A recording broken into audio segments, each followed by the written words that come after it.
Okay, we're already done with the post beginning balance, transactions, and journalizing. Now we'll proceed with the posting part. So before that, let us review first within this one, our special journals. Pagdating sa ating special journals, ang ginagamit po nating abbreviation for this one ay SJ1.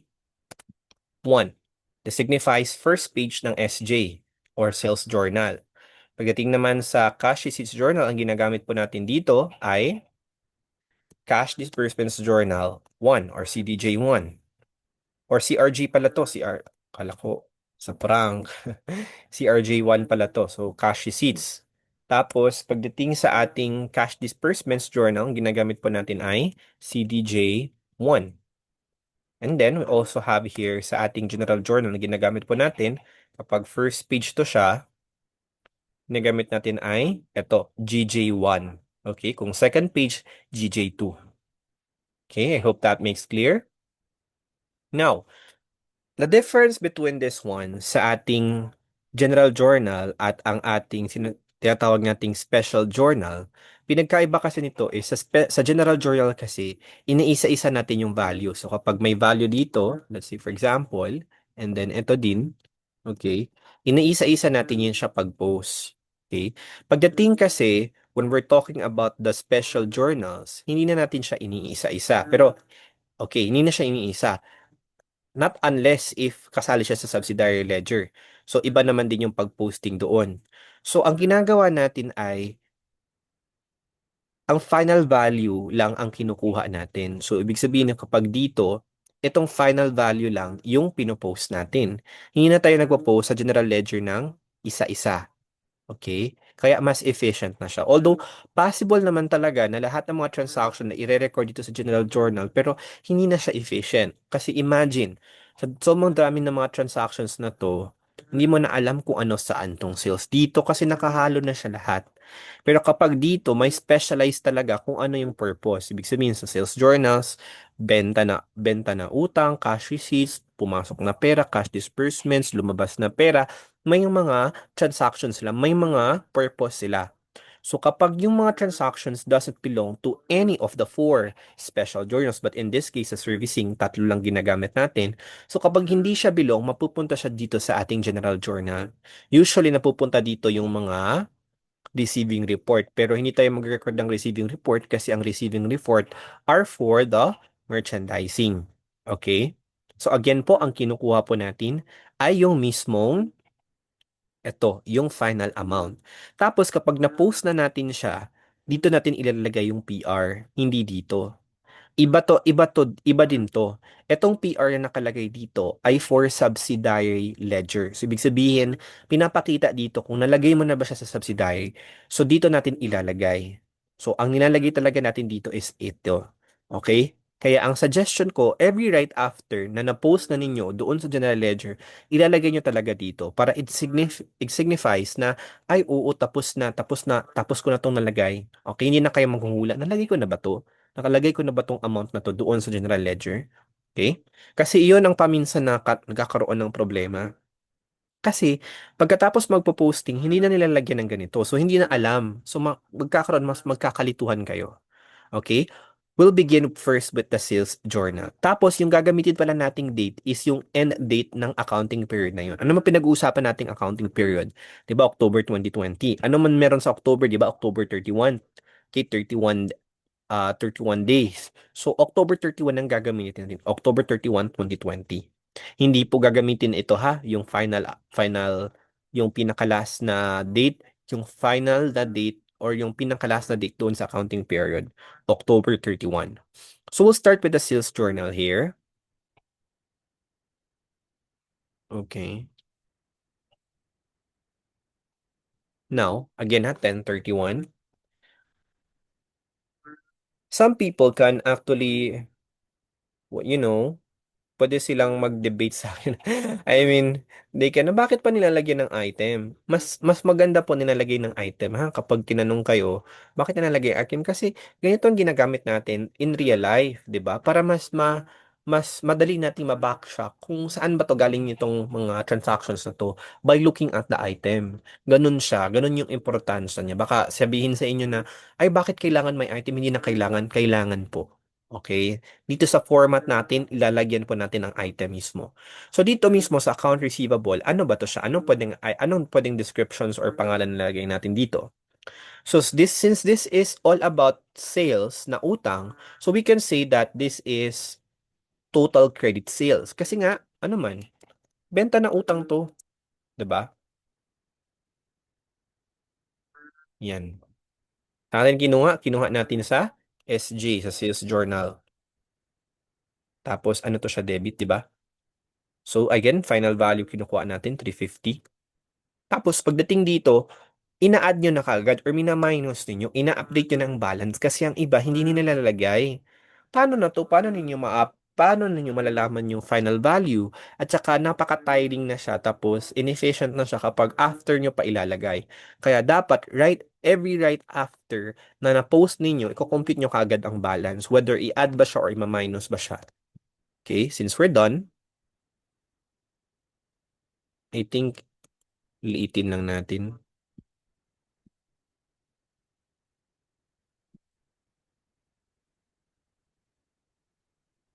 Okay. Lagyan natin ng yan. Okay. Format natin dito.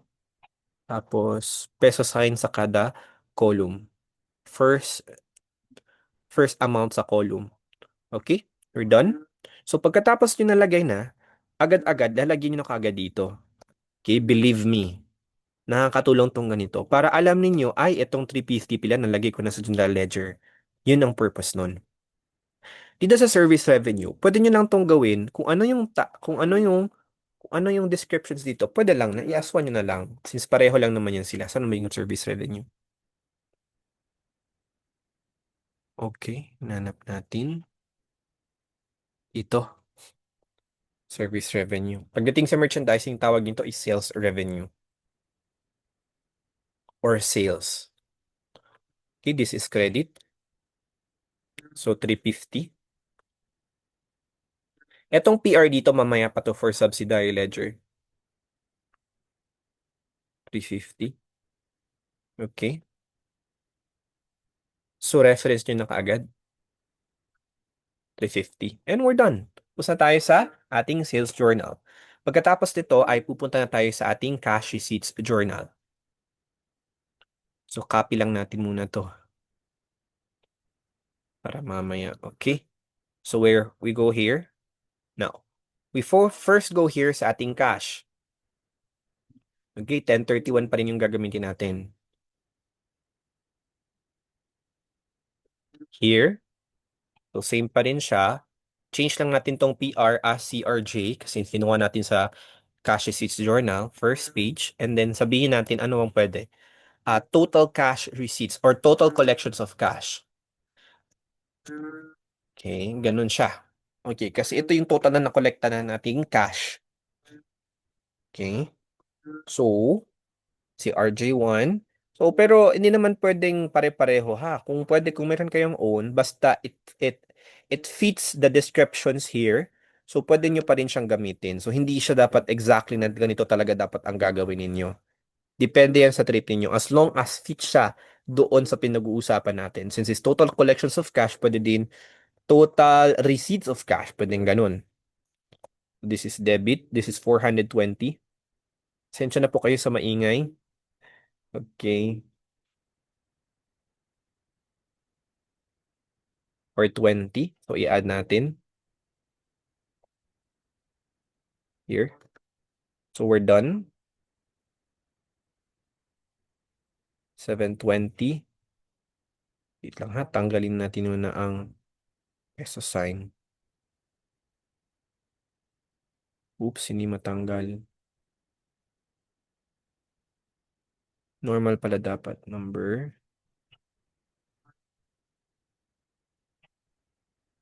Yan. Okay. Tapos, reference na natin kaagad sa ibig sabihin tapos na to. Yun na, dapat masanay kayong right after every posting, naglalagay kayo dito sa PR, ibig sabihin kung saan mo siya nakuha. At dito naman, ibig sabihin it signifies na na-post mo na siya. Okay. Mamaya na tong service revenue, dito na lang muna tayo kasi since pareho lang sila ng descriptions. Oops.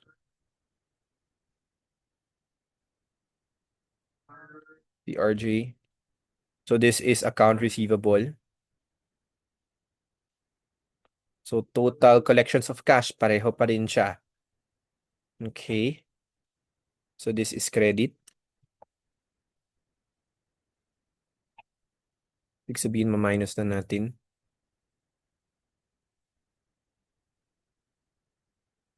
Okay. Minus natin dito. Yan. So this is 113. So reference natin kaagad. Mas mali ata nilagay ko. Nalagay ko sa service revenue. Wait. Ito nalagay. 113. Okay. We're done. Now, dito sa service revenue, ano kaya pwede natin gawin? Anong pwede natin gawin? Since this is all about cash sales, di ba may dalawa man yan? Credit sales and cash sales. Credit sales, benta ng utang. At yung cash sales, ibig sabihin, binenta ka agad at binayaran ka agad into cash. So, ang gagamitin natin ay total cash sales. Ano yung service revenue? Ito. Total cash sales. So, lagay natin dito.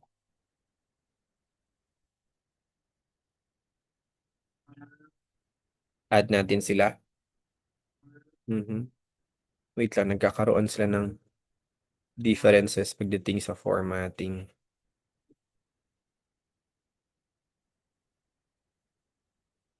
Wait lang ha.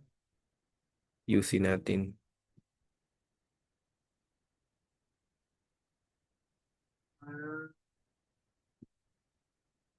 Okay.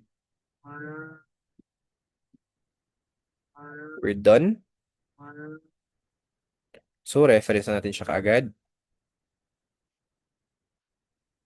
411. And we're done for 11. We're done with the cash receipts journals. Now, let's proceed with the cash disbursements journals. And before anything else, okay, this is the questions of the year. Okay. Kasi 'di ba, pag tinatanong natin, example, 'di ba pagdating sa liabilities natin, 'di ba, ang normal balance niya talaga ay credit. So, ibig sabihin, nag-a-add siya by crediting at nag-decrease siya by debiting. Okay? Pagdating kasi sa ganitong tabular format, hindi kasi to, it doesn't encompasses all of the transactions. Bale, we are just talking about the cash disbursements journals. And therefore, hindi gumagana dito yung logic na ay dapat 'di ba dapat credit 'di ba example ganito makikita niyo 'di ba ito is open and close ibig sabihin credit to siya so ang thinking ninyo is 'di ba liability siya so dapat ina-add siya kapag credit hindi po gumagana doon hindi gumagana dito ang logic na yon dito pag ganitong tabular format kasi may specific purpose siya kung ano yung pinakamalaking amount yun yung susundin nating sign. Ibig sabihin ito positive man to. So ito yung susundin natin. So kung doon pa lang sa tug of war, mananalo yung positive and therefore positive yung gagamitin natin. Pero pagdating nito sa general ledger because it encompasses yung mga transactions under that, okay? Ibig sabihin, pwede natin magagamit yung ganung logic na dapat, di ba, dapat credit, di ba, i-add. Pagdating dito, hindi. Kasi may mga specific purpose lang yan siya. Okay? Kasi ito, SSS PhilHealth Pag-ibig. Okay? So, cash disbursement journal, for example, ano pa ba? Um, Hindi lamang ito technically natin makikita, I believe so dito. Okay, pwede din natin to siya makita sa another journal. So, halimbawa, itong SSS PhilHealth Pag-ibig, hindi lang to makikita dito sa cash disbursements journal. Pwede din makita to doon sa general journal. Kaya nga, ang sinasabi ko dito is, ang punto ko lang dito ay, kapag sinasabi nating pag ganito ang format, hindi ibig sabihin gumagana yun. Kasi baka malilito kayo pagdating dito. Halimbawa, dito, di ba payable man to siya, liabilities to siya. So, ibig sabihin, it increased by debiting it. So, di ba credit man to? So, dapat i-add to. O, 'di ba? Minus 2 tapos i-add. So, hindi po gumagana dito pag ganitong tabular format po. Pero pagdating dito sa general ledger, yes, pwede. Pwede, hindi, pwede. Definitely, gumagana yung ganung logic. Kung ano yung normal balance, doon natin ina-add. So, I hope that makes clear, ha? So, paminsan kasi, I believe so, kung ano yung makikita natin dito na open and close, mina-minus natin. Okay, again ha.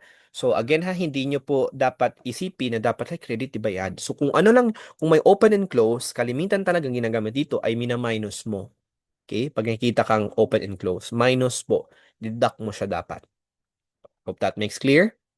Let's go back. So here, we'll start with the cash. Ito natin. Try natin to cash. Mhm.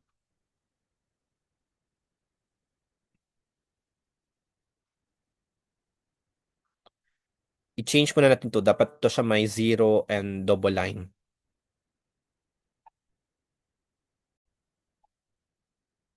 Okay, done. Now, we start here with our cash. Pusa tayo doon sa sales journals and cash receipts. Now, we go to the cash disbursements.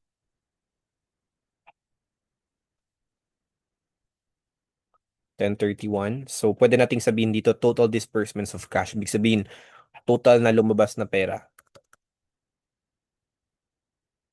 Total disbursements of cash.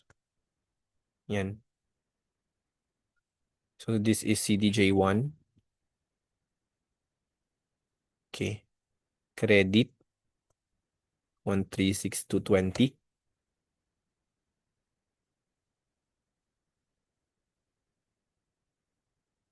Okay. So, ibig sabihin, i-minus natin. So, 587,220.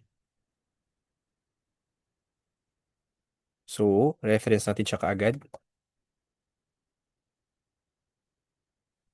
Okay, done. So, kapag may nakita kayo yung zero dito, of course, okay, huwag nyo nang ilalagay. So, since hindi na siya ipopost, okay, kasi nga, naka-zero na siya. So, instead of referencing it, since hindi natin siya ma-reference, lagay na lang natin dito ay open and close. And then, peso sign. Peso sign. Anong peso sign? Check mark. Okay? Ganun lang. Okay?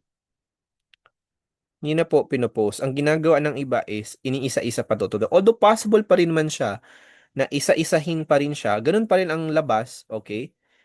Wag na. Okay, wag niyo na pahirapan yung sarili niyo. So itong expanded withholding tax, wala na tayo dapat na ipopost kasi sincero na siya. Okay? Basta ang mahalaga, na-record nyo siya dito sa journals natin.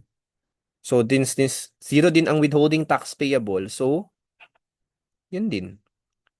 Ganun din gagawin natin. Checkmark lang din sa mga zero. Okay? Again ha, checkmark lang po ilalagay. Tapos, hindi na siya ipopost. Input VAT.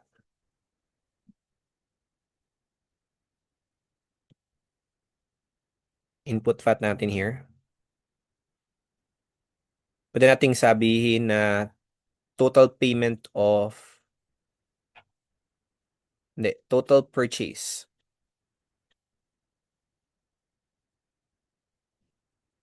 Total VAT of purchase. Tama ba yun? Total VAT. Ito na lang. Total VAT of cash purchase. Ganyan. Oops.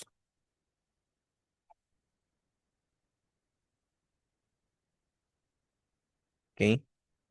Debit. 1,040. Yan.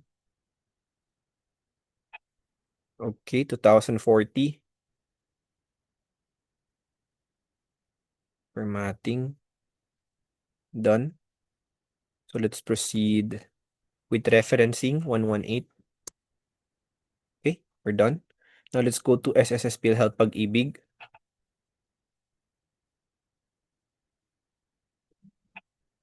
Sana yung SSS? Reference daw natin to siya. Kasi para masama ang formatting niya.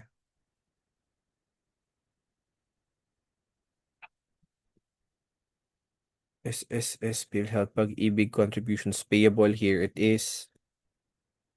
Okay. Okay. So, pwede nating total payment of statutory contributions. Of statutory contribution. Yun.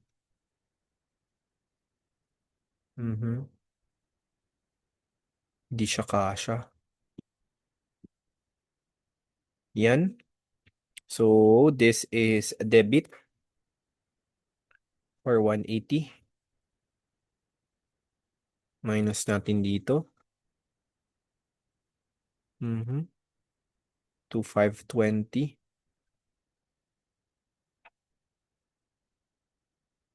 So, this is 214. Reference ka agad. Okay, we're done. Now, we go to the salaries expense. So, anong pwede natin siyang descriptions dito? Pwede natin sabihin total salaries for the month. Ganun. So, total salaries for the month. Ganyan.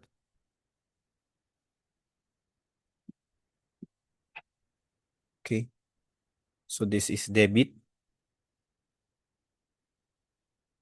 Okay. Maya ko na to ang mga formatting nito. 80. Mas 480 din dito. Okay. Lagyan ka agad ng balance ha.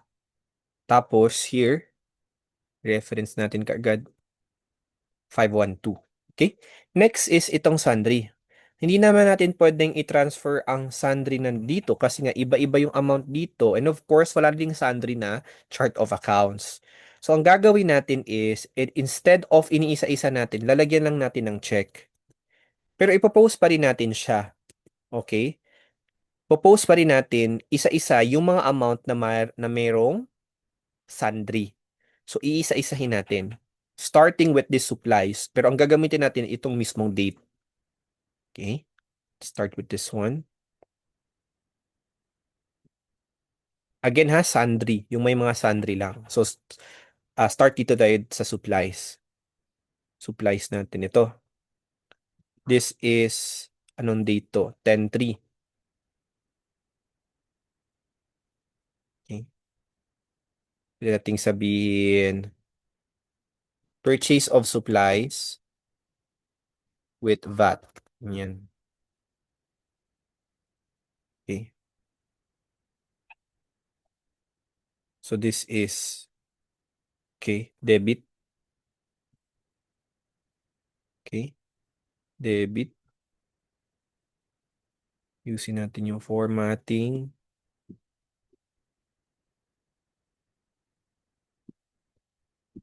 Ayun. So, right after this one, PR na natin siya kaagad. 523. Okay. We're done. Now, let's go with the office. Office equipment. Saan yung office equipment natin? Here. Ayan. So, I think this is 10:05. So, change natin ang date, 10/5. Tapos, purchase of office equipment with VAT. Ganyan. Kaya na lang, equipment na lang para kasha. JJ1. Tapos, ang galing kasi to dito. Kaya, 15,000. Okay, add natin dito. At dito. This is 225. Wait. Yung formatting niya. Yan. Okay. So, tapos na. reference na natin siya kaagad. 122. Okay, we're done. And then, after dito, again, ano pa yung may sundry? Itong rent expense. So, copy-paste natin to siya dito. Copy natin to siya dito sa ating rent expense. Saan yung rent expense natin? Dito. 10:05 din. So, hindi ko na change yung date. So, pwede nating payment of rent for the month.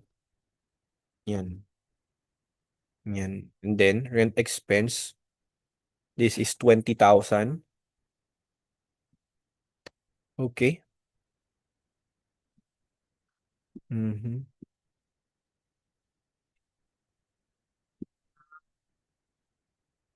20,000. So, this is 521. Reference this one here. Okay. And then, utilities payable. Ito yung gagamitin natin. So, utilities payable dito.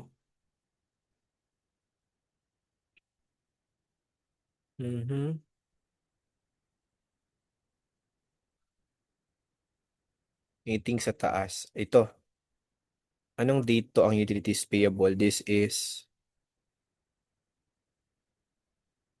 10. 10 and 10. Okay? Description sa pwede nating lalagay dito is yung mismong pangalan. So, Tubig Cooperative. Okay? Lagyan nyo ng item kahit sabihin pa nila na hindi. Lagyan. Lagyan eh. Ganito yung format natin. Din dito. Gusto. Okay. Wait. Yung formatting. Yan. 4,000. Okay. So, tapos tayo dito sa 1,000. Reference natin siya kagad.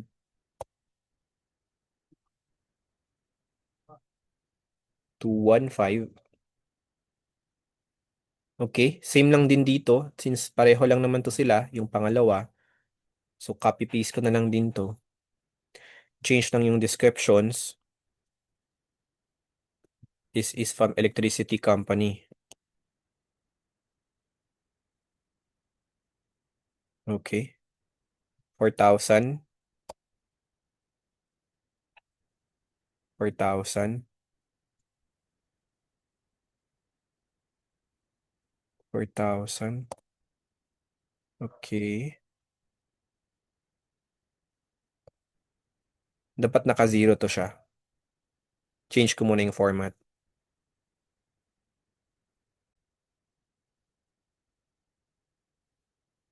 Okay. Yan. Zero na siya. Ayaw talaga niya ma-zero.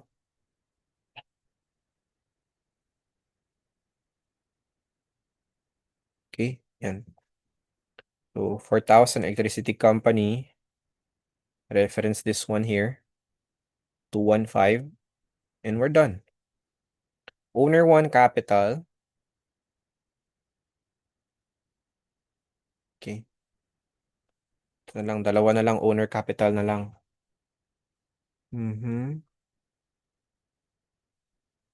So, pwede nating, wait lang, this is 1031, right? So, change natin 1031. So, pwede nating sabihin withdrawal of cash. Ganyan. And then, yung mismo, do we have here debit? Okay, debit.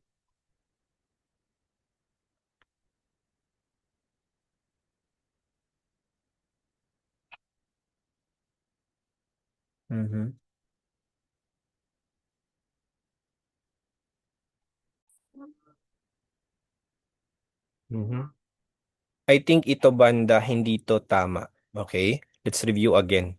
Mali yung nilagay kong accounts debited dito. Kapag nagwi-withdraw kasi tayo, hindi natin siya directly na kinukuha doon sa capital. Okay? Although, technically, I think hindi talaga siya tama kasi nga, hindi yung drawing naman is iba yan siya in terms of sa capital. Ang drawing kasi is owner's withdrawal. Okay? Review natin kagad ha.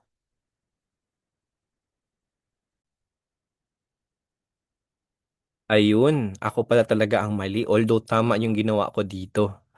Okay. So mali siya, mali. Hindi, for example, mag-withdraw ka. Okay? Mag-withdraw ka ng pera for personal use. Ang ginagamit mo talagang tinatawag nating account is owner's drawing. Kung ano bang nakalagay doon sa chart of accounts. So kapag mag-withdraw ka, hindi mo siya dapat directly na dinideduct doon sa capital. Meron tayong tinatawag na mismong, ito owner's drawing. So owners, so hindi siya directly, so malito. Although tama yung ginawa ko dito, bakit ba?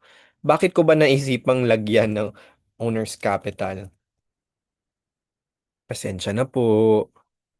So dito, sa owners 2, so owners 2 drawing din siya. Since meron man tayong owners 2 dito, tingnan natin ha. Okay. Again ha, pag nagwi-withdraw po tayo, for personal use, okay, withdrawal ng owner for personal use, so drawing po ang ginagawa. Hindi po siya mina-minus o deduct doon sa capital. Kasi yung capital is for the purpose lang talaga na may kapag nilagay kang investment na money. Okay, so my honest mistake, owners to drawing. Yan. Okay, we're done.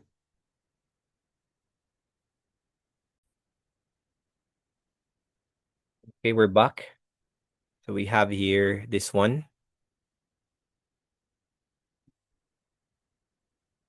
Copy lang yung formatting ng iba. Yan. Oops. Sana yung drawing? Owners 1 drawing muna tayo. Yan. Okay. So pwede nating lagay dito owners withdrawal of cash. Yun. Reference natin dito. Okay, 20,000. Natanggal ko na ba yun kanina? Oh, hindi ko pa natanggal. Kasi baka magka-problema mamaya. Yan. Okay. This is 1031. Yan, 20,000. So reference natin dito.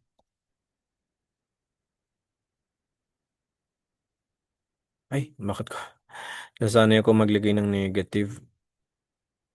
So 313. So copy paste lang natin to since pareho lang naman to siya sa pangalat sa ay kalawa. Owner to drawing here. So actually pareho lang sila. Reference ko na lang 314. Okay. Think we're done. Gusto tayo sa ating cash disbursements journal. To dito. Okay.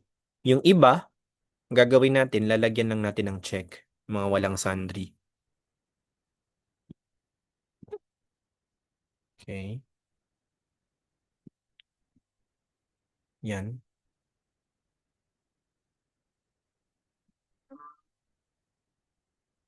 Mhm. Yan. Okay.